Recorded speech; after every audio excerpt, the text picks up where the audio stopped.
सर्वांना नमस्कार. कोवळी कळी या स्टोरीचे 51 एपिसोड यापूर्वीच अपलोड केलेले आहेत. कृपया ते सगळे एपिसोड ऐकण्यासाठी आपल्या चॅनलला भेट द्यावी. पिंट्यानं सविताला बैलापासून वाचवलं आणि सवितानं पिंट्याच्या मुलीला बैलापासून वाचवलं आणि मुलीला घेऊन आत निघून गेली. पिंट्याला तर समजलं नाही की ही नक्की कोण मुलगी आहे. मग नंतर त्याला कळलं की ती सविता आहे. आज सविता आली होती म्हणून कुसुमनं छान जेवणाचा बेत केला होता आणि तिनं सासू सासरे पिंट्या सगळ्यांना जेवायला बोलावलं. सगळे घरात जेवायला बसले, पण पिंट्या मात्र कुसुमच्या घरात शिरत नव्हता. मनात काहीतरी अडी आहे म्हणून नाही, तर त्याला पूर्वीपासून सवय होती. कुबेर इथे नव्हता तरी तो कधीच कुसुम एकटी असताना तिच्या घरात शिरायचा नाही. त्याला संकोच वाटायचा.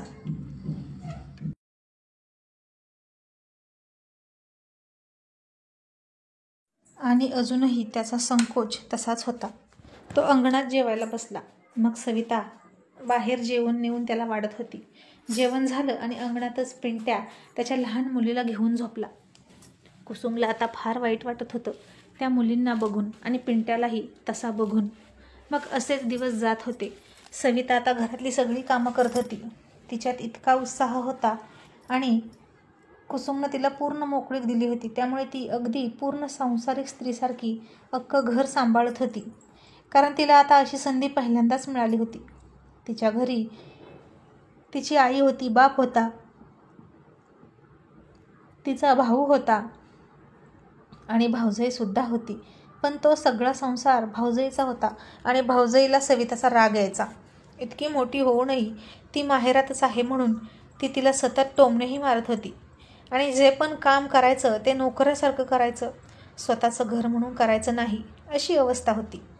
स्वतःच्याच आईबापाचं घर असूनही तिचा तिथं हक्क नव्हता. कारण वहिनी आल्यावर मुलीचा हक्क संपतो त्या घरावरचा, अशी पद्धतच होती त्यावेळी. आणि आता करणार तरी काय? लग्न होणारच नव्हतं तर ती बिचारी करणार काय? तीही सतत नाराज राहायची.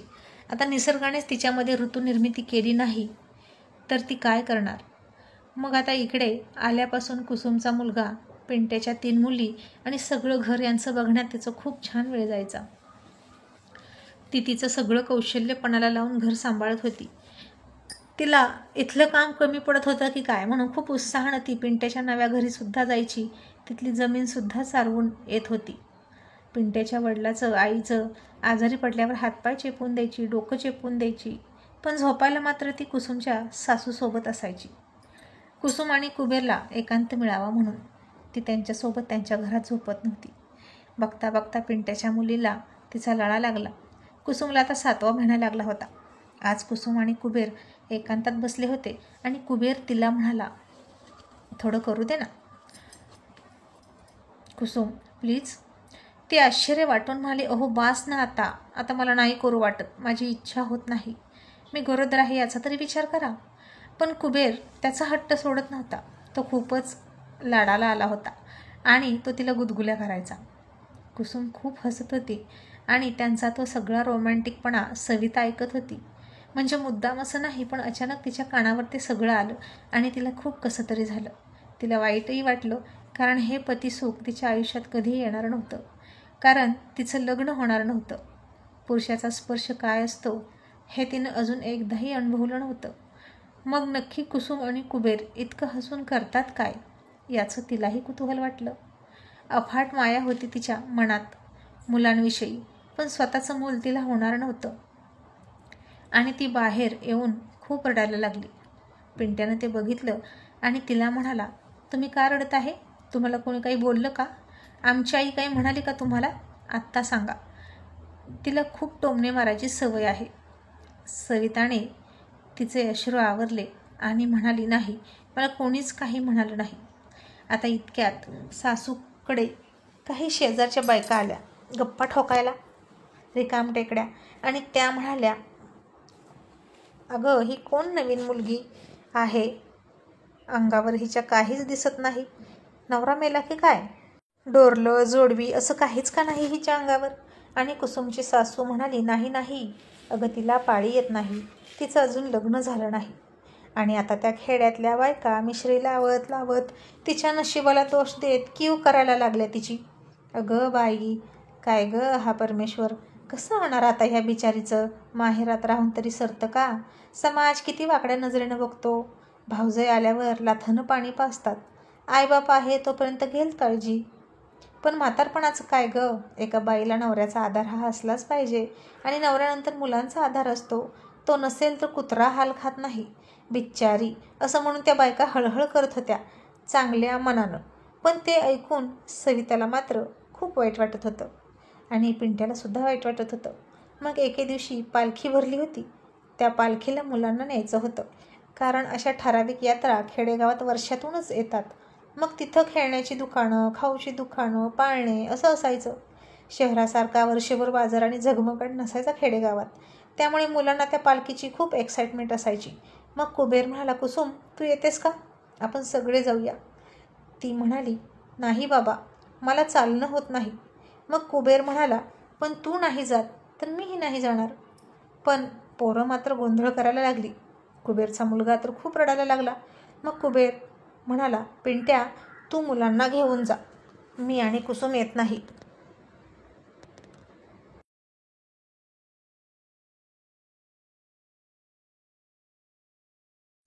पिंट्या म्हणाला, पण इतकी सगळी मुलं मी सांभाळू कशी? हो ना, पालखीमध्ये खूप गर्दी असते, चोर असतात आणि एखादं बाळ हरवलं तर सापडायचं सुद्धा नाही. मोठ्या मोठ्या माणसाला ते मोठं माणूस लवकर सापडत नाही त्या गर्दीत. एकटे रावसाहेब 4-4 मुलांना कसं सांभाळतील? असं कुसुम म्हणाली. मग कुबेर म्हणाला, मग सविताही जाईल की सोबत? सविता म्हणाली, पण ताई तू नाही तर मी कशी जाऊ ग? कुसुम म्हणाली, अगं तू जा, माझ्यासाठी प्रसाद घेऊन ये की. मग ते सगळे 4 मुलं, पिंट्या आणि सविता पालखीत निघाले. खूप गर्दी होती. पालखीमध्ये असते ज्ञानेश्वर महाराजांची पालखी असते ना, भाविक भक्तसुद्धा तितकेच असतात आणि भुरटे चोरसुद्धा तितकेच असतात. आणि माणसांनी जर अवसान गाळून स्वतःला अधांतरी सोडलं तर माणसांची गर्दीच त्याला पळवत घेऊन पुढे न्यायची. पायसुद्धा खाली टेकत नव्हता, इतकी तोबा गर्दी असते त्या पालखीमध्ये. मग पिंट्याची एक मुलगी 2 नंबरची सवितानं कडेवर घेतली. छोटी मुलगी पिंट्याकडे खांद्यावर घेतली आणि एक मूल हाताला पकडलं. असे ते फिरत होते. मग एक आठवण म्हणून तसाच एक फोटोसुद्धा काढला. 10 रुपये दिले आणि लगेच तो फोटो 5 मिनिटात धुवूनसुद्धा मिळाला. आणि तो फोटो पाहिल्यावर सविताचा तर आनंद बघण्यासारखा होता. पण तिने तो आनंद दाखवला नाही. पिंट्यानंही तो फोटो पाहिला. एका परफेक्ट कुटुंबासारखं ते कुटुंब दिसत होतं. आणि मुलानं तर स्वतःचा कधी नव्हे ते फोटो बघितला आणि उड्या मारायला लागले. मग पुन्हा तसेच गर्दीमध्ये ते घुसले. आता सविता काही गर्दीच्या लोंड्याबरोबर भलतीकडे जायला लागली. तशी पिंट्यानं तिच्यावर नजर ठेवून प्रसंग अवधान राखून तिच्या कमरेतच हात घातला आणि तिला जवळ ओढली आणि म्हणाला, इकडे जायचं आहे आपल्याला, तिकडे नाही. तसं सविताला खूप कसं तरी झालं. इतक्या गर्दीत अनेक पुरुषांचे सुद्धा खांद्याला खांदे स्पर्श होत होते. पण पिंट्यानं तिच्या कमरेला केलेला स्पर्श तिला खूप काही सांगून गेला. तिचं शरीर उगीचच मोहरून यायला लागलं, उकळी यायला लागलेल्या ताकाच्या कढीसारखं. आणि पुन्हा ती अशी भरकटू नये म्हणून त्यानं तिला पुढे घातली, तिच्या खांद्यावर हात ठेवला आणि चालायला लागला. आणि आता तर सविताला काय करावं काय नाही हे सुचत नव्हतं. त्याने तिच्या खांद्यावर ठेवलेले हात तिला खूप आवडत होते. तिला तिच्या भावना आता व्यक्त करताच येत नव्हत्या. पुरुषाचा असा हा स्पर्श तिला पहिल्यांदा होत होता. अशा प्रकारे त्या गर्दीमध्ये ते खूप फिरले. खूप सगळी खरेदी केली. बसायला म्हणून कसली जागा नव्हती तिथे. एके ठिकाणी मुलांना पाणी पाजलं, सगळ्यांसाठी आईस्क्रीम घेतलं. पण सवितानं स्वतः न खाता पिंट्याच्या मुलीलाच भरवत होती. कारण तिला एकटीला खाता येत नव्हतं आणि तोपर्यंत तिची सगळी आईस्क्रीम गळून गेली. तरीही वाईट वाटून न घेता ती फक्त हसली. मग पिंट्यानं दुसरी आईस्क्रीम घेतली आणि तिला दिली आणि म्हणाला, आता वितळून जाण्याअगोदर तुम्ही खा. आणि तिने हसूनच ते आईस्क्रीम खाल्ली. ऊनही खूप लागत होतं. मुलांच्या तोंडावरचा घाम ती तिच्या पदरानं पुसत होती. स्वतःचाही घाम पदरानं पुसत होती. पण पिंट्याकडे मात्र घाम पुसायला काहीच नव्हतं. तो शेतकरी होता आणि रुमाल वगैरे खिशात ठेवणं कुठलं आलंय तेव्हा. त्यानं शर्टच्या बाह्यांनी घाम पुसला. सविताला आता दुसरीकडे बघितलं आणि त्याच्यासमोर तिचा पदर केला आणि पिंट्यानं हसूनच तिच्या पदरानं तोंड पुसलं आणि तीही हसायला लागली. मग सगळे थकून घरी आले. प्रसादही घेऊन आले. तो फोटो कुसुमला दाखवला. तिलाही खूप आनंद झाला. असेच दिवस जात होते. सगळे जेवण करायचे आणि पिंट्या मात्र पाठीमागून यायचा. म्हणून आता सविता त्याला एकट्याला जेवायला बोर वाटतं म्हणून त्याच्यासाठी जेवायचं थांबायला लागली. कुसुम म्हणायची, अगं घे, तू जेवण कर, रावसाहेब उशिरा येतात. सविता म्हणायची, त्यांना वाढण्यासाठी मला तिथे थांबावंच लागतं ना. त्याचपेक्षा त्यांच्यासोबत खाईल, तेवढीच त्यांना कंपनी. आणि मग असं करत आता त्या दोघांना एकत्र जेवण्याची सवय झाली होती. पिंट्यासुद्धा जेवायला आला की तिला विचारायचा, तुम्ही जेवलात का? ती नाही म्हणायची आणि मग दोघेही जेवण करायचे. मुलांसाठी खाऊ आणताना तो तिच्यासाठी सुद्धा स्पेशल खाऊ आणायला लागला, तिची आवड विचारून. मग एका दिवशी TV चालू होता. कुसुम, कुबेर, सविता TV पाहत होते आणि पिक्चरमध्ये रोमॅन्टिक मोड आला. हिरो हिरोईनचा लव्ह सीन सुरू होता आणि कुबेरने लाडात येऊन कुसुमच्या पायावर पाय टाकला आणि तिच्या मांडीवर हात ठेवून तो तिची मांडी कुरवाळू लागला. तशी सविताला फार लाज वाटली आणि ती संकोचली, बाहेर निघून गेली. बाहेर पिंट्यासुद्धा एकटाच बसला होता. काहीतरी विचार करत होता. आकाशात टक लावून बघत होता. ती म्हणाली, मी इथे बसू का? पिंट्या म्हणाला, अहो विचारायचं काय त्यात, बसा ना. मग ती बसली. तो म्हणाला, काय झालं, पिक्चर आवडला नाही का? आणि सविता काहीच नाही बोलली, फक्त म्हणाली, नाही तसं काही नाही, पण एक विचारू का? तो म्हणाला, विचारा. ती म्हणाली, तुम्हाला आठवण येते का तुमच्या बायकोची? या प्रश्नावर पिंट्यात चमकला आणि तिला म्हणाला, अजिबात नाही. आठवण येण्यासारखं काय होतं तिच्याकडे? ती चांगली असती तर कदाचित खूप मिस केलं असतं मी तिला, पण मला फक्त तिचा तिरस्कार वाटतो. ती म्हणाली, पण एकही क्षण असा नाही का आठवत तुम्हाला तिच्यासोबत घालवलेला? पिंट्या म्हणाला, नाही, ती माझी बायको नव्हती. ती होती हुंडा. ती होती TV, फ्रीज आणि रीतरिवाज. तिचं आणि माझं भावनिक नातं कधी जुळलं नाही. या 3 मुली फक्त वासनेमुळे जवळ आलो म्हणून झाल्या, निसर्ग नियमानुसार. मला अजिबात वाईट वाटत नाही, उलट आनंद होतो ती माझ्या आयुष्यातून गेली याचा. आणि हे ऐकून सविता गप्प बसली. आता एके दिवशी सविता अंगण झाडत होती आणि पुन्हा रस्त्याने जाताना भावड्याने तिला बघितलं आणि हे कोण नवीन पाखरू असं तो बघायला लागला. आणि कुबेरने ते लांबून त्याला पाहिलं. त्याच्या कॉलरला पकडला आणि म्हणाला, कुत्र्या, आता तुला इतका हाणीन की 1,00,000 रुपये माझ्या दवाखान्यात गेले तरी चालतील. मी तुला पुन्हा नीट करून आणीन, पण मरेपर्यंत मारीन. तुझं एक हाड जागेवर ठेवणार नाही जर माझ्या घराकडे नजर उचलून पाहिलं तर.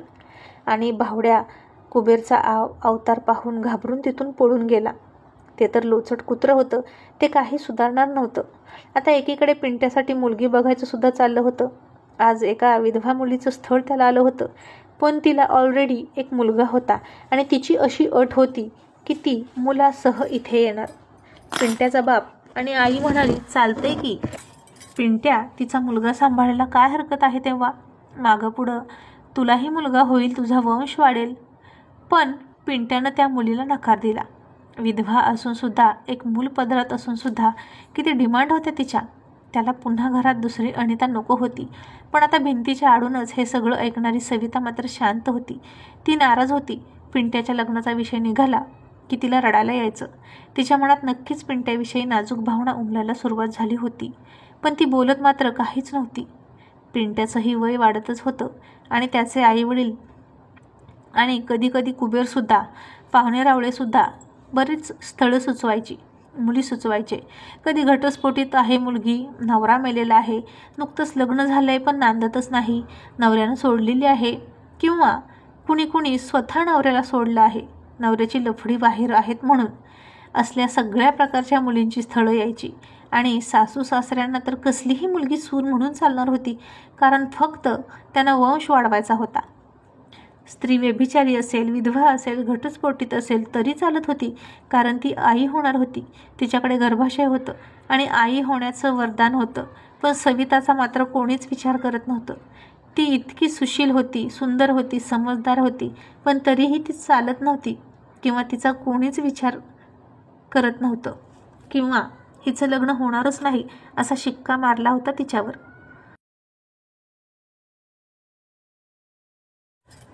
कारण काय? तर फक्त ती आई होणार नव्हती म्हणून तिला या कोणत्याच सुखाचा हक्क नव्हता. आणि याचा तिला खूप त्रास व्हायचा. एकदा असाच एक सण आला. कुसुमने सविताला नवी साडी घालायला दिली आणि किती सुंदर दिसत होती सविता त्या साडीमध्ये, एकदम चंद्राचा तुकडा. सकाळी सकाळी तयारी होऊन ती गोठ्यात गेली. गाईला घास चारायला आणि पिंट्याचं लक्ष तिच्याकडे गेलं. आणि सकाळच्या कोवळ्या उन्हात पिंट्या तर तिच्याकडे बघतच बसला. आज पहिल्यांदा तो तिला इतकी छान तयार झालेली बघत होता. मग पिंट्या म्हणाला, तुम्ही इकडे द्या, मी देतो गाईला, नाहीतर तुम्हाला मारेल. ती मान खाली घालूनच त्याच्या हातात घास दिला. आता त्या दोघांना एकमेकांकडे असं बघताना कुसुमनं पाहिलं. त्या दोघांनाही बघून कुसुमच्या डोक्यात काहीतरी यायचं. मग ती कुबेरला म्हणाली, अहो, मला खूप वाटतं सविता खूप परफेक्ट आहे रावसाहेबांसाठी. कुबेर म्हणाला, अगं पण तो तयार होईल का? तुझी सासू तयार होईल का? त्यांना वंश पाहिजे आणि तो सविता देणार नाही. कुसुम म्हणाली, तुम्ही बोलता का रावसाहेबांशी? तो म्हणाला, नको, तूच बोल. कुसुम घाबरून म्हणाले, नको बाबा, आत्या मला किती शिव्या देतील. त्यांना वंश चालवणारी सून हवी आहे आणि सविताला बाळ होणार नाही. त्या मला म्हणतील की मुद्दाम कणकवर किन्नर बहीण माझ्या लेकाच्या गळ्यात घातली आणि माझा वंश संपवला. मग काय करायचं आपण? त्या आयुष्यभर मला शिव्या देत राहतील आणि शिव्या शाप देतील. मग आता असेच दिवस जात होते. कुसुमला तिच्या आईच्या घरी सोडायचं ठरलं. 2 दिवसांनी ती निघणार होती आणि सवितासुद्धा तिच्यासोबतच जाणार होती आणि तिथून सविता तिच्या गावी जाणार होती. आणि सविता खूप उदास होती. पिंट्यानं तिची उदाशी पाहिली आणि संध्याकाळी सगळे जमलेले आणि अचानक पिंट्या म्हणाला, वहिनी, या घरची लक्ष्मी म्हणजे तुम्ही तर निघालात. मग तुम्ही परत येईपर्यंत या घराला लक्ष्मी नको का? कुसुमला काही न समजून ती म्हणाली, म्हणजे तुम्हाला काय म्हणायचं आहे रावसाहेब? पिंट्या म्हणाला, वहिनी, मला लग्न करायचं आहे आणि मी मुलगी पाहिली आहे. हे ऐकून सगळ्यांना आनंद झाला. सासू म्हणाली, बरं झालं बाई, एकदाचं तुझं लग्न झालं की आम्ही डोळे मिटायला मोकळे. कोण आहे ती मुलगी? आणि पिंट्या म्हणाला, वहिनी, मला सविता आवडलेली आहे. मला तिच्याशी लग्न करायचं आहे. तुम्ही तुमच्या मावशीशी बोलता का? आपण लगेच लग्न करू. आता हे ऐकून सविताला तर काय बोलावं हे समजत नव्हतं. कुसुमला, कुबेरला आनंद झाला, पण सासू सासऱ्याचा चेहरा पडला. नाना म्हणाला, पिंट्या, तुला वेड लागलं का? अरे, हिच्याशी लग्न करून तुझा वंश वाढणार नाही. आणि त्याची आई म्हणाली, तुला वेड लागले का? जया, भिरमुट्यासोबत लग्न करतोस? हिच्यात काहीच नाही. आयुष्यभर ही अशीच वांजुटी राहणार आहे. हे वठलेलं झाड आहे, त्याला पालवी फुटणार नाही. आणि पिंट्या म्हणाला, नाना, तुम्ही माझ्या वंशाची चिंता करू नका. माझा वंश वाढला तरी तुमचा वंश वाढणार नाही, एवढं लक्षात ठेवा. कारण माझ्या रक्तात भावड्याच्या बापाचं रक्त आहे आणि तुमचा वंश वाढतोय. कुबेर भावड्याला मुलगा आहे, समजलं? आणि मग तो आईला म्हणाला, तू तर अजिबातच मध्ये बोलू नकोस. तुझं ऐकून झालं तितकं वाटोळं भरपूर झालं. कदाचित तूही कुबेर भावड्यावर आधी प्रेम करत असशील, पण जेव्हा तुला स्वतःची मुलं झाली आणि तू त्यांच्यावर प्रेम कमी केलं. पण मला माझ्या मुलींच्या बाबतीत तसं व्हायला नको. स्वतःचं मूल नसेल तर सविता माझ्या मुलींवर भरपूर प्रेम करू शकेल आणि ती करतसुद्धा आहे माझ्या मुलींवर प्रेम, मला दिसतंय. आणि मला एक सांगा, निसर्गाने तिच्यावर अन्याय केला म्हणून आपण माणसांनीसुद्धा तिच्यावर अन्याय करायचा का? आणि आज ती आई होऊ शकत नाही म्हणून तुम्ही तिला दोष देता. पण हाच दोष जर माझ्यात असता आणि मीच बाप होणार नसतो तर कुठून वाढवला असता तुम्ही तुमचा वंश? आणि तुम्ही काय केलं असतं माझ्यासोबत? आणि आता कोणीच काही बोललं नाही. आणि पिंट्यानं जाऊन भिंतीआड लपून घाबरून सगळं ऐकणाऱ्या सविताचा हात पकडला आणि तिला पुढे आणली आणि म्हणाला, वहिनी, मी उद्याच लग्न करणार आहे. आणि सविताचा आनंद गगनात मावत नव्हता. वाळवंटात खूप भटकून भटकून तहान लागावी, घशाला कोरड पडावी आणि अचानक पाण्याचा खळखळाट वाहणारा झरा समोर यावा आणि जीवात जीव यावा, तसं तिला झालं होतं.